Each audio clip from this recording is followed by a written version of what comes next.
আল্লাহ পাক রব্বুল আলামিন ডাক দিয়া বলেন, ইয়া রাসূলুল্লাহ, ইয়া হাবিবাল্লাহ, পয়গম্বর, মক্কার মানুষগুলো জাহান্নামের দিকে চলে যাচ্ছে, মানুষগুলো জাহান্নামের ধার প্রান্তে চলে গেছে। তারা অপরাধ করতে করতে নবীজি ওই জাহান্নাম থেকে বাঁচার জন্য আমি আল্লাহ আপনার উপরে কোরআনের আয়াত নাযিল করতেছি। যে কোরআনের দ্বারা মানুষ আলো পাইবে, যে কোরআনের দ্বারা জাহান্নামের পার থেকে মানুষগুলো জাহান্নামের পার থেকে মানুষগুলো জান্নাতের পারে বেড়ে উঠতে পারবে। নবীজি আপনি শুধু কোরআনের তেলাওয়াত করতে থাকেন, ইয়াতুলু আলাইহিম আয়াতিক। মুসলমান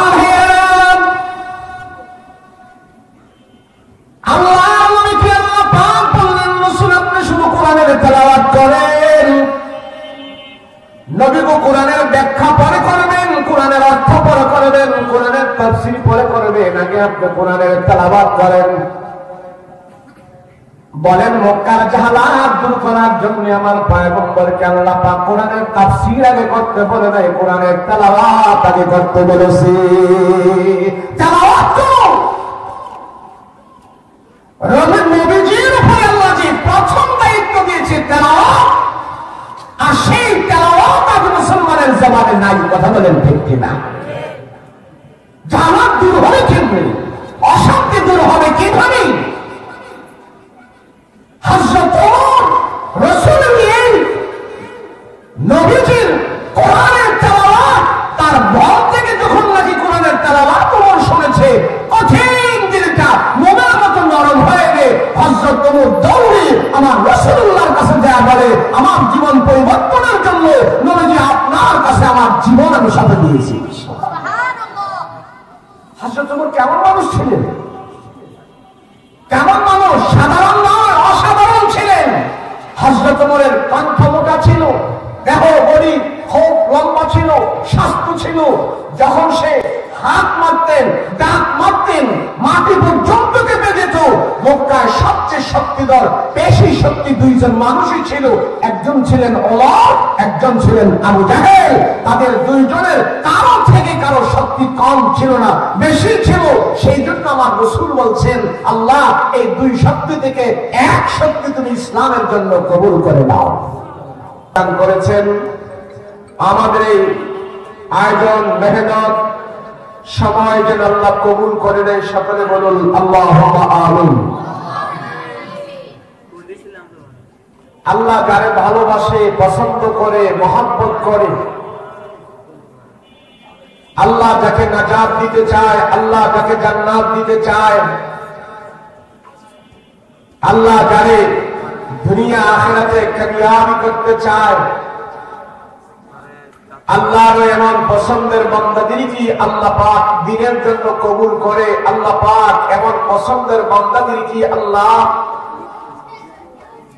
আল্লাহর হুকুম মানার জন্য আল্লাহ পাক সুযোগ দান করেন। আমাকে আপনাকে আল্লাহ পাক এখানে বসিয়েছেন, আমার আপনার উপর আল্লাহ পাকের দয়ার দৃষ্টি হয়েছেন, মায়ার দৃষ্টি হয়েছেন।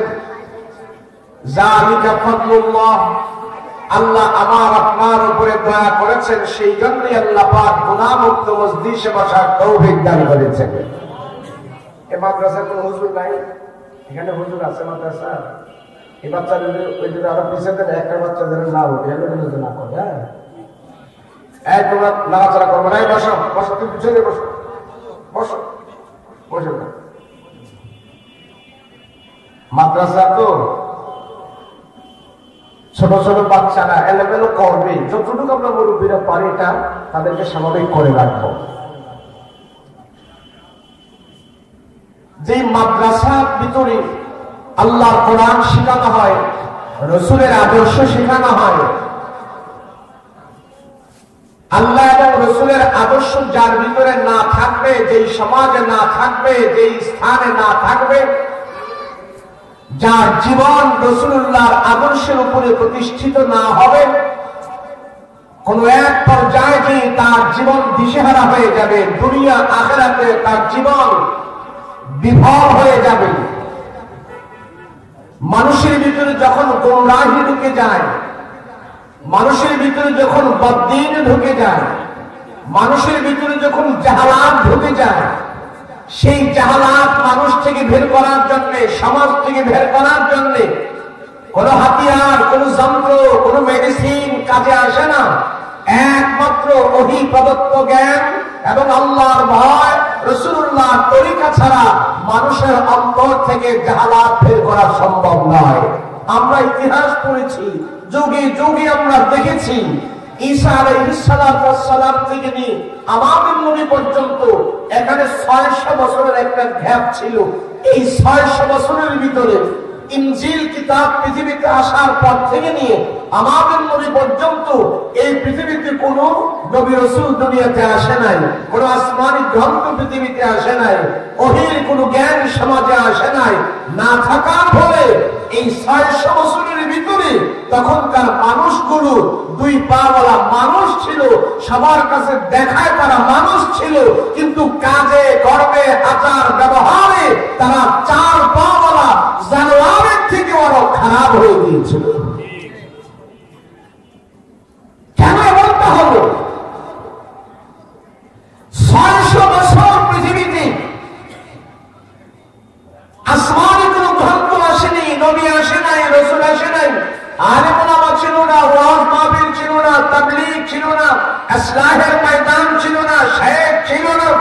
না থাকার ফলে মানুষগুলোর ভিতরে বদ্দিন আর জাহালাত ঢুকতে ঢুকতে এমন একটা পরিস্থিতি হয়ে গেছে, ওই মক্কার মানুষগুলো এক আল্লাহ মানার জায়গায়, এক আল্লাহ বিশ্বাস করার জায়গায় তারা এক আল্লাহ তো মানে নাই, এক আল্লাহর জায়গায় তারা ৩৬০ খোদা বানিয়ে, ৩৬০ মূর্তি বানিয়ে, খানায় কাবার ভিতরে এক এক জায়গায় তারা এক এক মূর্তি স্থাপন করে, একের জায়গায় তারা ৩৬০ খোদা মানতে আরম্ভ করেছে। বলেন আল্লাহ কয়জন? আল্লাহ কয় এক। এক। কিন্তু আমার রাসূল যেই সমাজে আগমন করেছেন, আল্লাহ রাসূলকে যেই সমাজে পাঠিয়েছেন, সেই সমাজের মানুষের কাছে এক আল্লাহ ছিল না, বহুত্ববাদ ছিল তাদের কাছে। কারণটা কি? কারণ এটাই ছিল, তাদের কাছে আসমানি মেসেজ পৌঁছানোর মতন কোন নবী ছিল না। তাদের কাছে জান্নাত জাহান্নামের কথা পৌঁছানোর কোন আলেম ছিল না। জাহান্নামে কি হবে, জান্নাতে কি হবে, এগুলি বলার জন্য ওয়াজ মাহফিল ছিল না, মাদ্রাসা ছিল না। ফলে সেই সমাজের মানুষগুলো জাহালাতে পরিপূর্ণ হয়ে গেছে। গুনাহটাকে তারা সওয়াব মনে করে ইবাদত করেছে। যে সম্মানিত কপাল আল্লাহর কুদরতি কদমে ঠেকানোর কথা ছিল, সেই আল্লাহর কুদরতি কদমে না ঠিকই এই সম্মানিত কপাল তারা মূর্তির সামনে ঠেকিয়েছে। এমন মূর্তি তারা বানিয়েছে, খানায় কাবার ভিতরে পর্যন্ত মূর্তি ঢুকিয়েছে। হাতিমে কাবার উপরে তারা ৩৬০টা মূর্তি স্থাপন করে, ৩৬০টা মূর্তির এক একটা করে নাম তারা দিয়েছে। এক একটা সেক্টরের জন্য ৩৬০টা মূর্তিকে তারা এক একটা খোদায় পরিণত করেছে। বৃষ্টির জন্য এক খোদা, ভাগ্যের জন্য আর এক খোদা, শিক্ষার জন্য আর এক খোদা, ব্যবসার জন্য আর এক খোদা, মৃত্যুর পরে হায়াত দিবে এক খোদা, মৌত দিবে আর এক খোদা। এইভাবে খোদা বানাইতে বানাইতে জাহেলিয়াতের যুগের মানুষেরা ৩৬০ খোদা বানিয়ে হয়েছে। মানব খোদা বানিয়ে তারা ক্ষান্ত হয়নি। তাদের ভেতর থেকে কেউ কেউ খানায় কাবার ভিতরে যে খানায় কাবায় যে উলঙ্গ হয়ে নারী পুরুষ একসাথে তোয়াফ করাটাকে তারা নেকের কাজ বলে করেছেন। নাউযুবিল্লাহ। বলেন, মসজিদের ভিতরে যদি কোনো মানুষ উলঙ্গ হয়ে যায়, এই সমাজের মানুষকে জায়গা দিবে? কিন্তু তখন ওই বদ্দিন এমন ভাবে তাদের ভিতরে ঢুকেছে, উলঙ্গ হয়ে তারা খানায় কাবা পর্যন্ত তোয়াফ করাটাকে সওয়াব মনে করেছেন। নাউযুবিল্লাহ। কেউ কেউ জিজ্ঞেস করলো, ব্যাপার কি, তোমরা উলঙ্গ হয়ে খানায় কাবায় ঢুকছো, কারণটা কি? বলে আমরা যেই জামা কাপড় পরে গুনাহ করেছি, আল্লাহর নাফরমানি করেছি, সেই জামা কাপড় পরে আমরা আল্লাহর খানায় কাবার ভিতরে ঢুকবো, সেজন্য আমরা সব জামা কাপড় খুলে উলঙ্গ হয়ে আমরা খানায় ঢুকেছি ইবাদত বন্দেগী করার জন্য। তাদের মাথা কেমন নষ্ট হয়েছে যে এই ভাই আমি বলছি না আসার পাঁচজন বসে থাকে। যে জামা কাপড় পরে তারা গুনাহ করছে, খারাপ করেছে, সেই জামা কাপড় গুলো রেখে তারা উলঙ্গ হয়ে খানায় কাবার ভিতরে ঢুকেছে সওয়াবের নিয়তে। জিজ্ঞেস করলো উলঙ্গ হয়ে খানায় কাবায় ঢুকছো কেন? বলে জামা কাপড় পরে তো গুনাহ করছি, গুনাহযুক্ত খানায় গুনাহযুক্ত কাপড় নিয়ে খানায় কাবায় ঢুকবো কেমন কথা? সম্মানিত কাবা, সেজন্য যেই জামা দিয়া গুনাহ করছি এগুলি সব ফেলে দিয়া উলঙ্গ হয়ে আমরা খানায় কাবায় ঢুকেছি। যদি এটা তাদের উদ্দেশ্য হয়ে থাকে তাহলে সেই যন্ত্রপাতি দিয়ে গুনাহ করছিল সেগুলি তো কাইটা দূরে রেখা এরপরে খানায় কাবায় ঢোকার কথা ছিল। কথা বলেন ঠিক কিনা?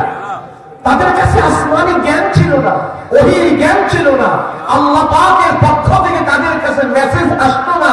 না আসা বলে আল্লাহ দেখিয়েছে, ও দুনিয়ার মানুষ, আমার পক্ষ থেকে যখন নাকি তোমাদের কাছে জ্ঞান না যাবে, আমার ওহীর জ্ঞান যখন তোমরা না পাবে, আসমানি জ্ঞান যখন তোমরা না পাবে, তোমরা মানুষ থাকবে ঠিক, কিন্তু তোমাদের আচরণ, তোমাদের কথাবার্তা, তোমাদের চরণ বলন সব কিছু হয়ে যাবে হায়ওয়ান জানোয়ারের মতন। কথা বলেন ঠিক কিনা? আজও আমরা দেখতে পাই ইউরোপ আমেরিকায় পাশ্চাত্যের দেশে যেখানে আসমানি ওহীর জ্ঞান নাই, আল্লাহ প্রদত্ত জ্ঞান নাই, তাদের বেহায়াপনা, বেলাল্লাপনা, তাদের এমন কিছু আচরণ, পশু পাখিকেও তারা হার মানাচ্ছে। যে মানুষটার ভিতরে ঈমান নাই, আমল নাই, কোরআন নাই, আল্লাহ নাই, রাসূল নাই, আমার সমাজের ভিতরেও এরা নামাজ পড়ে না, রোজা রাখে না, এই মানুষটা অত ভালো কাজ করে না। যা দেখবেন মদের আড্ডায়, যা দেখবেন তাসের আড্ডায়, যা দেখবেন গানের আড্ডায়, যা দেখবেন কোনো না কোনো 2 নম্বরের ভিতরে সে লিপ্ত আছে। কথা বলেন ঠিক কিনা? কেন? আল্লাহর ভয় তার ভিতরে নাই, ওহীর জ্ঞান তার ভিতরে নাই, পরকালের জ্ঞান তার ভিতরে নাই। সেজন্য এই মানুষটা তার মন মতো চলছে, এলোপাতারি চলছে, তার ভবিষ্যতে কোন দিকে যাচ্ছে, মৃত্যুর পরিচে কি জবাবদিহি করবে, এই জ্ঞানটুকু না থাকার কারণে তার চলাফেরা আর পশু পাখির চলাফেরা এক হয়ে গেছে। কথা বলেন ঠিক কিনা? ওই জাহিলিয়াতের যুগের মানুষগুলো সন্ত্রাসী কায়দায় ছিল, তাদের বেশি শক্তি, বাহু শক্তি যাদের বেশি ছিল, তারাই সমাজের সব কিছু করত। বেশি শক্তি দিয়ে গরিবের উপরে নির্যাতন করত, গরিবের সম্পদ লুটে খাইত। আবু জাহেল শিক্ষিত ছিল, কিন্তু তার ভিতরে কোনো মানুষত্ব ছিল না। আবু জাহেল সম্ভ্রান্ত পরিবারের ছিল, কিন্তু তার ভিতরে কোনো নীতি ছিল না। আবু জাহেল বিশাল বড় মর্যাদার মানুষ ছিল, কিন্তু গরিবের হক সে আদায় করে নাই। এই সমাজের ভিতরেও যাদের ভিতরে অধিপ্রদত্ত জ্ঞান নাই, আবু জাহেল মার্কা নেতা যারা আছে, তাদের ভিতরেও এই সমাজের গরিবের কোনো প্রাপ্য তারা আদায় করে না। কথা বলেন ঠিক কিনা? আমরা আবু জাহেল মার্কা কাউকে হতে চাই না, আমরা হতে চাই মুহাম্মদুর রাসূলুল্লাহ সাল্লাল্লাহু আলাইহি ওয়াসাল্লামের আদর্শ নিয়ে আমরা দুনিয়াতে চলতে চাই। কথা বলেন ঠিক কিনা? ছোট্ট কিছু বিষয় নিয়ে তাদের ভিতরে মারামারি লেগে যেত, খুনাখুনি লেগে যেত। তোমার অমুক আমার গাছের পাতা খাইল কেন? তোমার ঘোড়াটা আমার পুকুরে গোসল করাইল কেন? তোর গাধা আমার ঘাটে পানি খাইল কে? এই কে কে কে কে করতে করতে করে 2 দলে মারামারি লেগে 10 জন জায়গায় নাই। যারা মারা গেছে গেছেই তো, আজীবন বিচারও তারা পায় নাই। এমন একটা অবস্থা ছিল মুক্তার, এমন একটা অবস্থা ছিল সেই জাহেলিয়াতের যুগে। সেই অবস্থাটা দূর করার জন্য আল্লাহ পাক কুরআনুল কারীম পাঠিয়েছেন। আর এই কুরআনুল কারীম এই সমাজে বাস্তবায়ন করে সোনার সমাজে পরিণত করার জন্য আমার আপনার নবী মুহাম্মদুর রাসূলুল্লাহ সাল্লাল্লাহু আলাইহি ওয়াসাল্লামকে আল্লাহ পাঠিয়েছেন। কথা বলেন ঠিক কিনা? যখন রাসূল এসে সর্বপ্রথম এই মক্কার জাহালাত দূর করার জন্য মানুষদেরকে সুপথে পরিচালিত করার জন্য নবীজি কি আইন বাস্তবায়ন করেছেন? মক্কার জাহালাত দূর করার জন্য, রাহাজানি দূর করার জন্য, শান্তি প্রতিষ্ঠা করার জন্য। বলেন তো আপনারা, নবীজি সেখানে কি আইন প্রতিষ্ঠা করেছে, কি পদ্ধতি প্রতিষ্ঠা করেছে? নবীজি জেলখানা বানিয়েছিল, পুলিশ মোতায়েন করেছিল, র্যাব মোতায়েন করেছিল? নবীজি রিমান্ডের মাঠ দিয়েছে কাউকে? না, কাউকে রিমান্ডের মাঠ দিয়ে ভালো করা যায় না, কাউকে জেলখানায় পাঠিয়ে ভালো করা যায় না, পুলিশ মিডিয়ার দিয়ে দেশ ভালো করা যায় না। আল্লাহর কোরআন দিয়ে আমার রাসূলুল্লাহ তাম পৃথিবীর মানুষকে দেখিয়েছে, দেখো আমার এই কোরআন, আমার এই কোরআনের আয়াত শুনে, তেলাওয়াত শুনে হযরত ওমরের মতন একজন পাষণ্ড দিলের মানুষ কোরআন তেলাওয়াত শুনে সেই মুসলমান হয়ে গিয়েছে। ওমর এমন এক মানুষ ছিলেন যে মদ না খাইনি হায় হুতাশ করে ফেলত, ঘুম আসতো না। সেই মদ কোরআনের তেলাওয়াত যখন শুনেছে তার কঠিন দিলটা মোমের মতো নরম হয়ে গেছে। দাহিয়া কালবি সবচেয়ে বড় সন্ত্রাসী ছিল। আমরা তো শুধু একটা খুনের কথা জানি, দাহিয়া কালবি তার মেয়েকে সে হত্যা করেছে। আরে ভাই না, সে বহু খুনের আসামি দাহিয়া কালবি। ওই দাহিয়া কালবিকে, ওই খুনে কি আমার রসুল পিটাইয়া ভালো করে নাই, আমার রসুল আঘাত করে ভালো করে নাই, আমার রাসূলুল্লাহর ব্যবহার দেখে দাহিয়া কালবের মতো সন্ত্রাস কালেমা পড়ে সে মুসলমান হয়ে গিয়েছে। কোথায় গেল আমাদের সেই আখড়া? কোথায় গেল আমাদের সেই রাসূলুল্লাহর পরীক্ষা? মুসলমানের ঘর থেকে কোরআনের আওয়াজ বের হয় না, গানের আওয়াজ বের হয়, বাক্যের আওয়াজ বের হয়, অশোভনীয় আচরণ বের হয়, রাসূলুল্লাহর আখলাক আমার আপনার থেকে পাওয়া যায় না। এই জন্যই এই সমাজের প্রত্যেকটা মানুষের দিলের ভিতরে আল্লাহর পক্ষ থেকে অশান্তি ঢুকে আছে। কথা বলেন ঠিক কিনা? আজকে কোথায় যাবেন? কোন জায়গায় যাবেন আপনি শান্তির জন্য? কোথাও শান্তি নেই। রিক্সাওয়ালা একটু শান্তি চাই, ক্ষমতায় যে আছে সেও বলে শান্তি চাই, ক্ষমতায় যে নাই সেও বলে শান্তি চাই। আরে বাবা, কারো কাছে শান্তি নাই, খালি খালি শান্তি চাই, শান্তি চাই। মনে হয় শান্তির মায় 300 বছর আগে মারা গেছে, আর দুনিয়াতে আইব না। এমন হলো কেন? কারণটা কি? আল্লাহ পাক ডাক দেয়া বলেন, রহমতের নবী আমার, পৃথিবীর জাহালাত দূর করার জন্য রাসূল গো আপনাকে আমি যে কিছু দিলাম, পৃথিবীর জাহালাত দূর করার জন্য, মক্কার জাহালাত দূর করার জন্য, মানুষের ভিতর থেকে জাহালাত দূর করার জন্য আপনাকে আমি অস্ত্র দেই নাই, আপনাকে আমি লাঠি দেই নাই, আপনাকে আমি কোন জেলখানা বানানোর আদেশ দেই নাই। মানুষের ভিতর থেকে গুমরাহি বের করার জন্য, মানুষত্ব মানুষের দিলের ভিতরে ঢোকার জন্য আমি আল্লাহ আমার পক্ষ থেকে আপনার দিলের ভিতরে, আপনার অন্তরের ভিতরে কোরআন দিলাম, কোরআন দিলাম। ইয়াতলু আলাইহিম আয়াতিকা ওয়া ইউআল্লিমুহুমুল কিতাবা ওয়াল হিকমাতা ওয়া ইউযাক্কিহিম ইন্নাকা আনতাল আজিজুল হাকীম। আল্লাহু আকবার। আল্লাহ পাক রব্বুল আলামিন ডাক দিয়া বলেন, ইয়া রাসূলুল্লাহ, ইয়া হাবিবাল্লাহ, পয়গম্বর, মক্কার মানুষগুলো জাহান্নামের দিকে চলে যাচ্ছে, মানুষগুলো জাহান্নামের ধার প্রান্তে চলে গেছে। তারা অপরাধ করতে করতে নবীজি ওই জাহান্নাম থেকে বাঁচার জন্য আমি আল্লাহ আপনার উপরে কোরআনের আয়াত নাযিল করতেছি।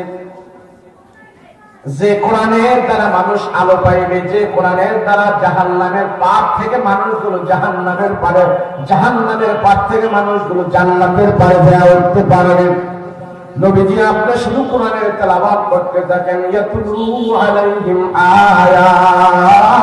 আয়াতিক।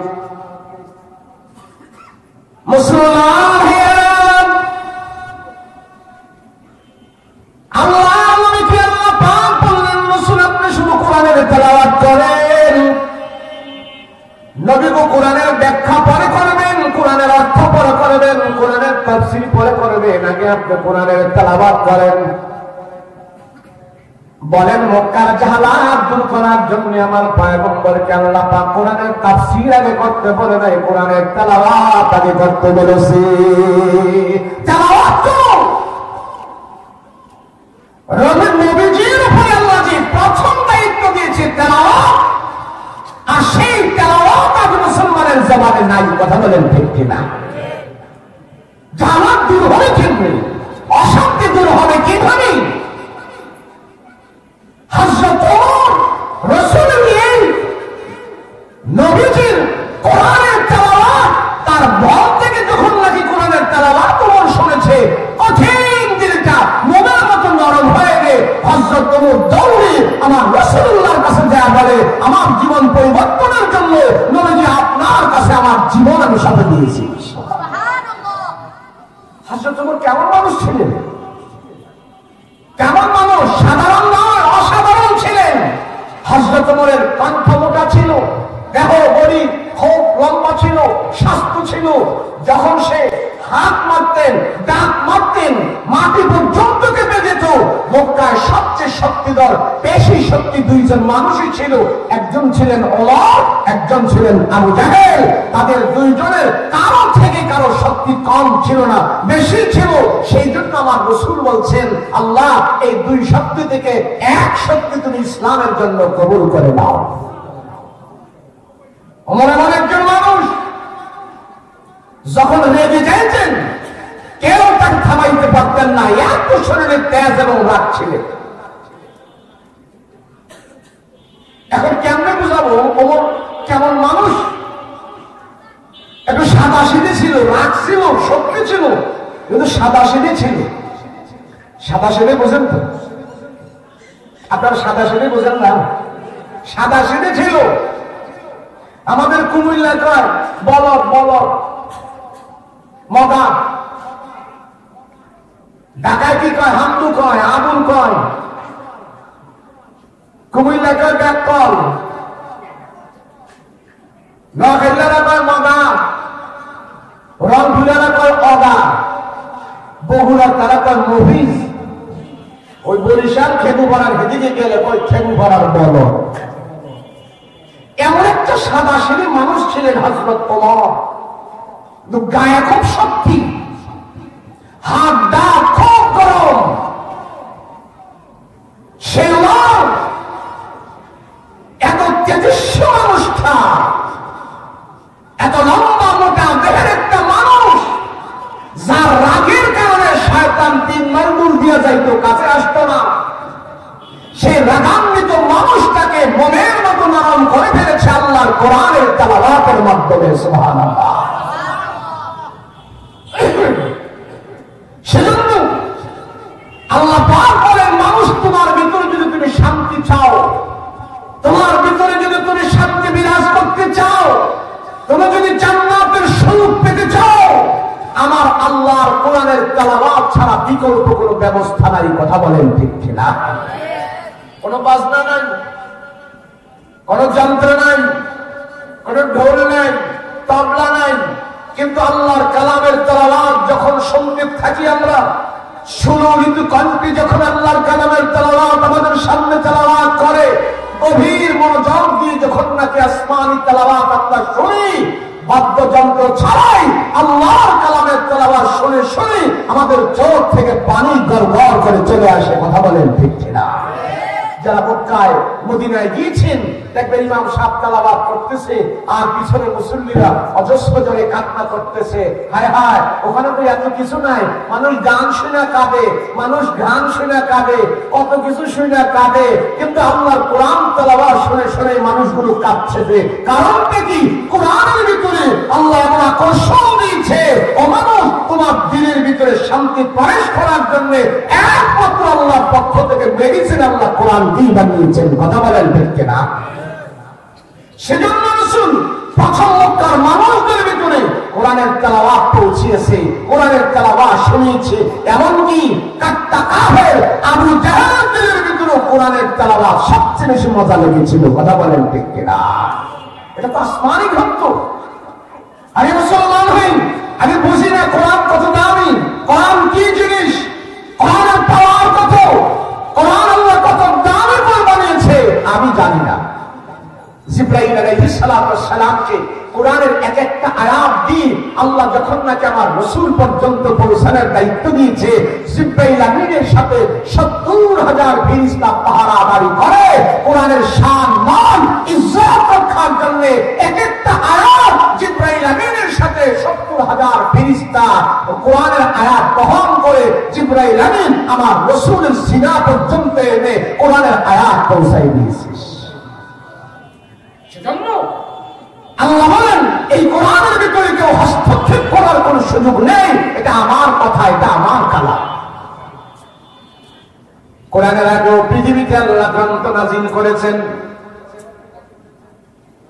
কোরআন আসার আগে দুনিয়াতে আল্লাহ পাক সহিফা দিয়েছেন, আসমানি কিতাব দিয়েছেন।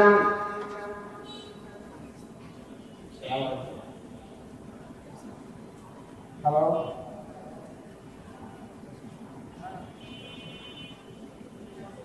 পৃথিবীতে কোরআন আসার আগে আল্লাহ পাক রব্বুল আলামিন এই পৃথিবীতে কোরআনের গ্রন্থ কোরআন নাযিল করেছেন। কোরআন নাযিল হওয়ার আগে আল্লাহ পাক এই পৃথিবীতে আসমানি গ্রন্থ যত দিয়েছেন সবগুলো হলেন কিতাবুল্লাহ, আর কোরআনকে আল্লাহ পাক বানিয়েছেন কালামুল্লাহ। কালামুল্লাহ আর কিতাবুল্লাহর ভিতরে পার্থক্য হলো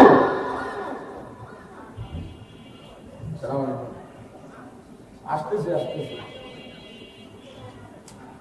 আল্লাহ রাসূলের উপরে যে কোরআন নাযিল হয়েছে, সেই কোরআন নাযিল হওয়ার আগে পৃথিবীতে আল্লাহর পক্ষ থেকে আরো গ্রন্থ আসছে, ইনজিল আসছে, তাওরাত আসছে, জাবুর আসছে, সহিফা আসছে। ওগুলো সব ছিল কিতাবুল্লাহ। আর কালাম আর আসমানি গ্রন্থ কোরআন হলো কালামুল্লাহ। কিতাবুল্লাহ আর কালামুল্লাহর ভিতরে পার্থক্য হইল আল্লাহ পাক বলেন কালামুল্লাহ হলো আল্লাহর কালাম, কালামুল্লাহ হলো আমার আল্লাহর কথা। যে কোরআন তেলাওয়াত করবে সে সরাসরি আমার আল্লাহর সাথে সে কথা বলতে থাকবে। যারা তাওরাত কিতাব পড়তো এরা এক হরফের বিনিময়ে এক নেকিই পাইত, আর কোরআনের একটা হরফ পড়লে আল্লাহ পাক তারে 10টা নেকি দান করেন। সুবহানাল্লাহ। কেন? এটা সে আল্লাহর কালাম তেলাওয়াত করেছে। পৃথিবীতে আল্লাহ যত গ্রন্থ নাযিল করেছেন আর কোরআন নাযিল করার ভিতরে বিশাল বড় এক ব্যবধান আল্লাহ পাক রেখে দিয়েছেন। 23 বছরে যত আসমানি কিতাব দুনিয়াতে আসে 23 বছরে নাযিল হয় নাই। মুসা নবীর উপরে আল্লাহ যে তাওরাত নাযিল করেছেন এটা একবারে ভেন্ডিং করে মুসা নবীকে তুর পাহাড়ে দায়িকা নিয়ে আল্লাহ পাক দিয়ে দিয়েছে। নাও মুসা নিয়ে যাও, আমার পক্ষ থেকে তাওরাত কিতাব আমি তোমারে দিলাম। তুর পাহাড়ে দায়িকা নিয়ে আল্লাহ পাক রব্বুল আলামিন মুসা নবীকে তুর পাহাড়ে দায়িকা নিয়ে আল্লাহ পাক রব্বুল আলামিন তাওরাত কিতাব দিয়ে দিলেন। পয়গম্বর মুসা তক্তা মাথায় নিয়ে আনন্দে আসতেছে, আর তক্তার উপরে তাওরাত কিতাবটা লিখে দিয়া দিল। মাথায় বহন করে করে পয়গম্বর মুসা নবী নিয়ে আসতেছেন উম্মতের জন্য হেদায়েতের কিতাব। একবারে আল্লাহ পাক দিয়ে দিয়েছেন তাওরাত কিতাব, যাও মুসা নিয়ে যাও। জাবুর কিতাব আল্লাহ পাক একবার নাযিল করে দিয়েছেন, দ্বিতীয়বার নয়। আসমানি যত সহিফা আছে ভান্ডি আকারে দুনিয়াতে সব কিছু আসছে, কিন্তু আল্লাহ পাক রব্বুল আলামিন ডাক দেয়া বলে দুনিয়ার মানুষের আরে আমি কোরআন একবারে নাযিল করি নাই, একবারে আমার নবীর কাছে দেই নাই, ধাপে ধাপে ধাপে ধাপে আমি আল্লাহ পাক কোরআন কি 23 বছরে আমার নবীজির উপরে আমি দান করেছি। 23 বছর সময় আল্লাহ কোরআন ধাপে ধাপে দুনিয়াতে নাযিল করেছে। কারণ কি? কারণ হইল তাম পৃথিবী কিয়ামতের আগ পর্যন্ত এই কোরআন দিয়ে চলবে, কোরআনের আলো দিয়ে চলবে, সময় সাপেক্ষে যেখানে প্রয়োজন নিরসনের জন্য আল্লাহ কোরআন দুনিয়াতে নাযিল করেছেন। তো নবীজি যখন কোরআন তেলাওয়াত করলো, মক্কার কাফের মুশরিকেরা সবাই তখন হতভম্ব হয়ে যেত, হায় হায়, মুহাম্মদ যদি এইভাবে কোরআন তেলাওয়াত করে আর মুহাম্মদের সুললিত কণ্ঠ থেকে, জবান থেকে যদি কোরআনের তেলাওয়াত গুরু আমার আপনার এই সমাজের মানুষগুলো শুনতে থাকে, দেখো না মুহাম্মদের কোরআন তেলাওয়াত শুনে শুনে রাসূলের ডাইনে বামে সামনে পিছনে কিছু কিছু মানুষ এসে কোরআন তেলাওয়াত শুনে শুনে বিনা দাওয়াতে কান্না করে তারা মুসলমান হয়ে যাচ্ছে। আবু জাহেল যখন শুনলো, হায় হায়, মুহাম্মদের কোরআন তেলাওয়াত শুনে শুনে যদি এইভাবে মানুষ মুসলমান হয়ে যায় তো মুহাম্মদের দল একদিন বড় হয়ে যাবে, মুহাম্মদের দলের সংখ্যা বেড়ে যাবে, মক্কার নেতাগিরি মাতবুরি সব কিছু নেতৃত্ব কর্তৃত্ব মুহাম্মদের হাতেই চলে যাবে। এখনই মুহাম্মদের কাছে যেন মানুষ না যায়, মুহাম্মদের কোরআন তেলাওয়াত যেন মানুষ না শুনে, সেই জন্য আমরা ব্যবস্থা করতে হবে। মক্কা এক জায়গা ছিলেন দারুন নাদওয়া, সেই দারুন নাদওয়াতে আবু জাহেল মিটিং ডাকলো, এ আকওয়া, এ শাইবা, এ রাহাব, এ ওলীদ ইবনে মুগিরা, এ তাইবা, মুহাম্মদ এইভাবে মানুষদেরকে কোরআন তেলাওয়াত শুনি এইভাবে যে দল ভারী করতেছে, মুহাম্মদকে এইভাবে চলতে দেওয়া যায় না, তোমরা কি বলো? তো সবাই বলে আমরা যদি মুহাম্মদের বিরুদ্ধে কোনো কিছু যদি অ্যাকশন নিতে হয় বুঝে শুনে নিতে হবে, কি করা যায় বলো? আবু জাহেল বলল, তোমাদের তো অনেক মত আছে, আমার একটা খেয়াল হইল, মক্কায় বহিরাগত যত মানুষ আসে এবং মক্কার যত মানুষ আছে সবাইকে যদি আমরা একটা মেসেজ দিয়ে দিতে পারি, সবাইকে যদি আমরা দায়িত্ব নিয়ে বুঝাই দিতে পারি মুহাম্মদ একটা পাগল, যদি পাগল কথাটা আমরা সমাজের সব মানুষের কাছে খাওয়াই দিতে পারি, তাহলে পাগলের যত দামি তেলাওয়াত করো, পাগলের যত দামি কালাম তেলাওয়াত করো, কেউ আর অ্যাকসেপ্ট করবে না, ভালো করে গ্রহণ করবে না, কেননা পাগল কত কিছুই বলে। তখন সব কাফেররা বলল, yes sir, good decision, perfect একটা সিদ্ধান্ত, আমরা যদি এই কথাটা বলি আমরা সফল হব। আবু জাহেল বলল, আগামীকালকে সকাল বেলায় মক্কার অলিতে গলিতে পয়েন্টে পয়েন্টে আমরা দাঁড়িয়ে আমরা তারা দায়িত্ব নিই কর্মীদেরকে নিয়ে সব জনগণ এবং মক্কার বহিরাগত লোক যারা মুহাম্মদকে দেখতে আসে, মুহাম্মদ শেষ নবী, শ্রেষ্ঠ নবী, দোজাহানের নবী, তারপরে আর কোন নবী নাই, আমরা যদি নেতারা দায়িত্ব নিয়ে তাদেরকে বুঝাইতে পারি, বহিরাগত মানুষদেরকে বুঝাইতে পারি তোমরা যাও না, মুহাম্মদ পাগল, আমরা সফল হব। যেই কথা, যেই সিদ্ধান্ত, সেই কাজ। পরের দিন তারা সবাই মক্কার অলিতে গলিতে সবাই দাঁড়িয়ে আছে, বহিরাগত নারী পুরুষ জুয়ান বুড়া কড়া ছোট বড় সব আসতেছে মুহাম্মদকে দেখার জন্য। আব্দুল্লাহর বেটা মুহাম্মদ নবী হইছে, তারপরে আর কোন নবী নাই, তারে তো এক নজর দেখতে হয়। যখন মানুষগুলো আসতেছে, আবু জাহেল কোথায় যাও? বলে তোমাদের নবী মুহাম্মদ নবী হইছে, তোমাদের সন্তান, তারে আমরা দেখতে যাই। যাইও না, যাইও না, এটা পাগল, পাগল, পাগলের কাছে যায় লাভ নাই। নাউজুবিল্লাহ। জনগণ চিন্তা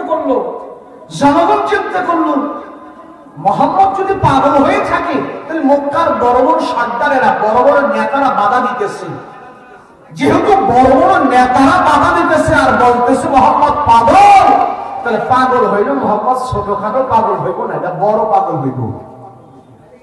বড় বড় নেতারা সর্দারেরা বলতেছে পাগল, ছোটখাটো পাগলকে নিয়ে এত বড় বড় সর্দারেরা এত মাথা ব্যথা নাই, কিন্তু তারা যেহেতু বলতেছে বড় পাগল হবে, বড় পাগল হচ্ছে, বড় পাগল হবে। এবার সব জনগণ চিন্তা করতেছে, আমরা যেহেতু আসছি মুহাম্মদকে দেখার জন্য, আর পাগল তো ছোট হইব না, সর্দারেরা বলতেছে বড় পাগল, আর আমরা আসছি যেহেতু নেতারা আমাদেরকে একটু সুযোগ দেন, আমরা বড় পাগল দাঁড়িয়ে এক নজর দেখা যাবো। সুবহানাল্লাহ। সব মানুষ এবার নেতাদেরকে ওভারটেক করে খানায় কাবায় ঢুকলো, তারা ঢুকিয়ে দেখতেছি আল্লাহ রাসূল কোথায়, মুহাম্মদ কোথায়, সবাই খুঁজে যে পাইলেন প্যারা নবী মুহাম্মদ রাসূলুল্লাহ সাল্লাল্লাহু আলাইহি ওয়াসাল্লাম নবীজি খানায় কাবার সামনে বসে বসে আল্লাহর কালাম তেলাওয়াত করতেছে, আর আমার রাসূলুল্লাহর চেহারার আলো খানায় কাবার দেওয়ালের মধ্যে যা লেগেছে, নবীজির চেহারার আলো দিয়ে পুরোটা খানায় কাবার দেওয়াল আলোকিত হয়ে যাচ্ছে। জনগণ চিন্তা করতেছে, হায় হায়, আবু জাহেল সাইবারা বলল কি আমরা দেখতেছি কি? কোন পাগলের চেহারাকে এত সুন্দর হতে পারে না, যে পাগল হবে তার চেহারা ফ্যাকাশে থাকবে। থাকবে, চুলগুলো আরো গেল, জামা কাপড় ভাড়া সেটা, কিন্তু মোহাম্মদের এত সুন্দর চেহারা, না তার চেহারাই তো পাগল বলে না। মক্কার সরকারের আকারে কোন উদ্দেশ্য আছে, এই চেহারার মানুষ পাগল হতে পারে না। কথা বলেন ঠিক কিনা? এবার সর্বপ্রথম চিন্তা করলো, যদি মোহাম্মদ পাগল হয়েই থাকে তো আমরা একটু শুনি পাগলের জবান থেকে সে কি তেলাওয়াত করতেছে। কেননা পাগল যদি হয়ে থাকে তো পাগলের কথা তো এলোমেলো থাকবে। পাগল তো একবার গান গায়, আরেকবার গজল গায়, একবার হিন্দি কয়, একবার বাংলা কয়, আরেকবার ইংলিশ কয়, এখান থেকে এক কলি, ওখান থেকে আরেক কলি, আগামাথা নাই। তো মোহাম্মদ দেখি না কোরআনের তেলাওয়াত যে করতেছে, এগুলার আগামাথা ঠিক আছে কিনা, দাড়ি কমা ঠিক আছে কিনা, সব জনগণ দাঁড়িয়েছে আমার রাসূলুল্লাহর কোরআন তেলাওয়াত শোনার জন্য। তো নবীজির জবান থেকে যখন সুরিত কণ্ঠে কোরআনের তেলাওয়াত করতেছি, এক বাক্যে সবাই সিদ্ধান্ত নিল, না না না, মুহাম্মদ পাগল নয়। পাগলের জবান থেকে এত জাঙ্গের কালাম, এত সাহিত্যিকপূর্ণ কথা, এত মাধুর্যপূর্ণ কথা, এত স্মৃতি মধুর হয়ে পাগলের জবান থেকে এই কালাম বের হতে পারে না। আমরা বুঝে ফেলেছি মক্কার সব সরকারের পাগল হয়ে গেছে, মুহাম্মদ আল্লাহর নবী। আমরা ও মুহাম্মদ তোমার হাতে হাত রেখে কালিমা পড়ে মুসলমান হয়ে যেতে চাই। আলহামদুলিল্লাহ, 1400-1500 বছর আগেও কোরআনের বিরোধিতা করে কেউ পারে নাই, কিয়ামতের আগ পর্যন্ত ইনশাআল্লাহ পারবে না। এটাই আমাদের শেষ মেসেজ। কথা বলেন ঠিক কিনা? আমরা কোরআন নিয়ে বাঁচতে চাই, কোরআনের তেলাওয়াত করে বাঁচতে চাই। কোরআন তেলাওয়াত করতে করতে আমাদের মৃত্যুবরণ যেন হয়, এই আশা আমরা আল্লাহর কাছে রাখবো। কথা বলেন ঠিক কিনা? আল্লাহ আমাদের সবাইকে কোরআন তেলাওয়াত করার সুবর্ণ সুযোগ করে দিন। কোরআন তেলাওয়াত করার জন্য আমাদেরকে আল্লাহ সময় বের করে দিন, আমাদেরকে আল্লাহ অবসর করে দেন, আমাদের আল্লাহ ঝামেলা মুক্ত করে দেন। রমজান মাস যেন আমরা কোরআন তেলাওয়াতে কাটাইতে পারি, কোরআন তেলাওয়াত শুনে শুনে যেন আমরা কাটাইতে পারি, আল্লাহ আমাদের সেই সুবর্ণ সুযোগ করে দেন। আসসালামু আলাইকুম ওয়া রাহমাতুল্লাহি ওয়া বারাকাতুহু।